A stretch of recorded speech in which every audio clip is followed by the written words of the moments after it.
ဒီမြန်မာပြည်မှာ80ရာခိုင်နှုန်းသောအိမ်တွေမှာဒီ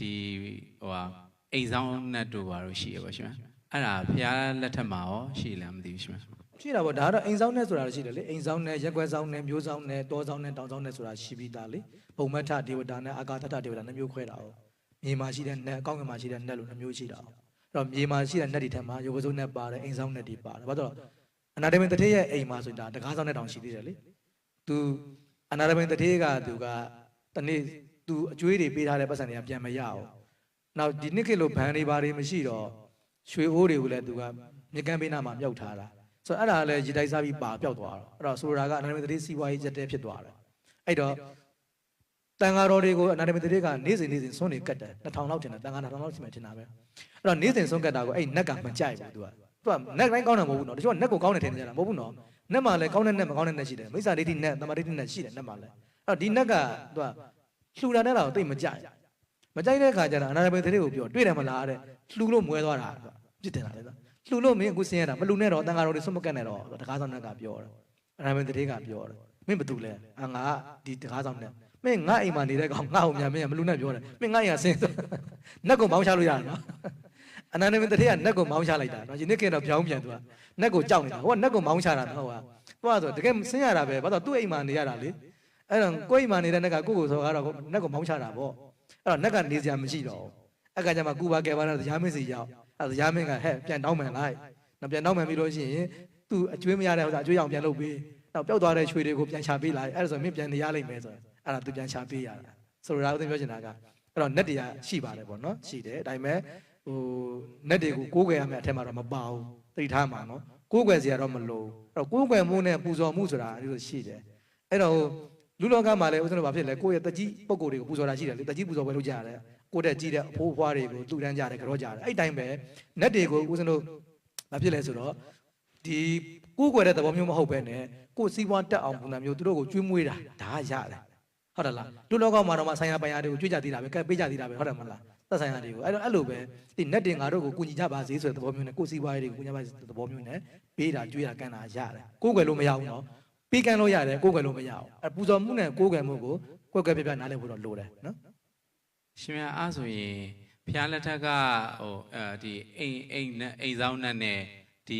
ီအိမ်တွင်းဖေကြီးနဲ့အတူတူပဲလားဗျာအိမ်တွင်းဖေကြီးကဘယ်ကပေါ်လာလဲဦးစင်လည်းမသိဘူးငါရဲ့တော့ပြန်မေးရတော့မယ်နဲ့တူတယ်အိမ်ဆောင်နဲ့ဆိုတာကသူဒီလိုလေသူကအိမ်တိုင်တဲလိုက်တယ်ပေါ့အခုဒါဒီဆိုင်ငန်းတဲလိုက်တယ်အစာအုပ်တစ်ခုဆောက်လိုက်တယ်ဆိုလို့ရှိရင်ဒီမှာသူကဒီအိမ်မှာနေခွင့်ရတဲ့နက်ပေါ့နော်နေခွင့်ရတဲ့နက်ကိုပြောတာပါအဲ့တော့နက်ကဒီအိမ်မှာသူဗိမာန်နဲ့သူနေတာပေါ့နော်အဲ့လိုမျိုးပြောတာအဲ့တော့ဒီအစာအုပ်သာသူမရှိရင်သူဗိမာန်လည်းမရှိတော့သူကဒီသူ့ရဲ့ဗိမာန်ကအစာအုပ်ကိုအိမ်ကိုမှီပြီးတော့ဖြစ်ရတဲ့ပုံကိုအဲ့ဒါကိုသူကအိမ်ဆောင်နဲ့ဒီလိုခေါ်တာပါဒီအိမ်ကိုစောင့်ချောက်ပေးတဲ့နဲ့တော့အဲ့လိုခေါ်တာမဟုတ်ဘူးဒီအိမ်မှာသူကနေပေးရတယ်နေပြီးတော့သူ့အိမ်မှာရှိတဲ့လူတွေကိုလည်းသူအထိုက်လျောက်တော့သူနည်းနည်းမစားရင်လည်းမစားမှာပေါ့လေနော်ဒါတော့အိမ်ဒီဘင်ကြီးမရှိပါဘူးမရှိပါဘူးအိမ်ဒီဘင်ကြီးဆိုတာရှိကိုမရှိတာဘယ်သူကထွင်းလိုက်လဲမသိကြတာနော်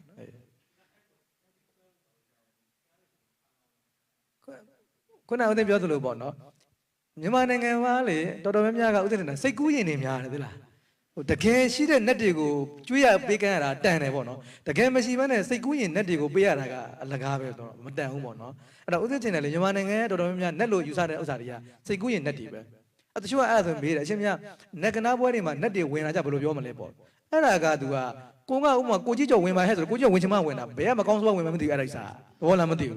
းနာနာဘဝဝိနာဘဝတွေအများကြီးပဲပတ်ဝန်းကျင်မှာအဲ့တော့စားရမယ်တောက်ရမယ်ပိတ်တာတွေကအများကြီးသူတို့ကဝင်ဖို့ချောင်းနေကြတာအများကြီးပဲသဘောလားမသိဘူးသူတို့ကစားချင်နေကြတာလေဘာလို့ကျွေးမှစားရမှပုံကိုယ်တွေဆိုတော့ဝင်ဖို့အလူရက်ချောင်းနေကြတာစဉ်းစားကြည့်မြန်မာတနိုင်ငံလုံးမှာနက်ကနာတပြိုင်တည်းပေးကြတာလည်းအများကြီးပဲဟိုသူလည်းကိုကြီးရော်ပဲဒီသူလည်းကိုကြီးရော်ပဲတပြိုင်တည်းအဲ့ကိုကြီးရော်ဘယ်လိုလုပ်ဝင်နိုင်မှာလဲနော်အဲ့တော့မဖြစ်နိုင်တဲ့ကိစ္စပေါ့အဲ့ကြောင့်ဦးဇင်းတို့ကိုကြီးကျော်နက်ကအဲ့လိုမျိုးမဟုတ်ပါဘူးအဲ့တော့ဦးဇင်းအခုလက်ရှိပေါ့နော်နက်တကယ်ဝင်တယ်ဆိုလို့ရှိရင်လည်းနက်အစစ်မဟုတ်ပါဘူးတနည်းပြောမယ်ဆိုပိတ်တာတွေပါပဲစားရမယ်တောက်ရမယ်ပုံကိုယ်တွေကစားစရာမရှိလို့ဝင်ပူးစားတဲ့သဘောပါပဲနော်အဲ့တော့အဲ့သဘောပ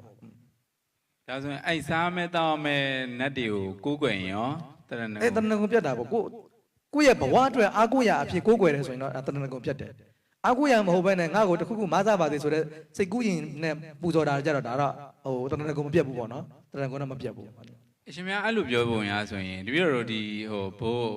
တပည့်တော်လည်းနည်းနည်းပါလေးလာရပါရှင်များသူတို့တွေပြောလိုက်ရင်ဟိုဒီနှစ်တော်ရင်ဘာရအောင်ဘာအောင်မြင်အောင်လုပ်မယ်ဆိုအောင်မြင်သွားပြီးတော့သွားလှူနေတဲ့လူတွေလည်းအများကြီးပေါ့အဲ့ဒါကြတော့အရှင်များဘယ်လိုခံယူဘယ်လို ခုနပြောသလိုလေတကယ်မဆရာလည်းရှိပါတယ်တချို့ပုံကိုယ်တွေက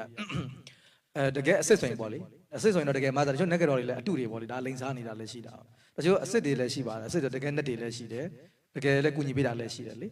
ကျွန်တော်ဒါမြတ်စွာဘုရားလက်ထက်မှာလည်းရှိတယ်လေဟိုကာလရက်ခင်နေဘလူးမဆိုတာလည်းရှိတယ်လေကာလရက်ခင်နေဘလူးမဆိုလို့ရှိရင်လည်းဒါမြတ်စွာဘုရားကိုယ်တိုင်အဲ့ဒီအမျိုးသမီးရဲ့အိမ်မှာနေခိုင်းတာလေအဲ့တော့အမျိုးသမီးကလည်းသူဘလူးမတငယ်ချင်းဖြစ်သွားတာပေါ့ဘလူးမနဲ့တငယ်ချင်းဖြစ်သွားတော့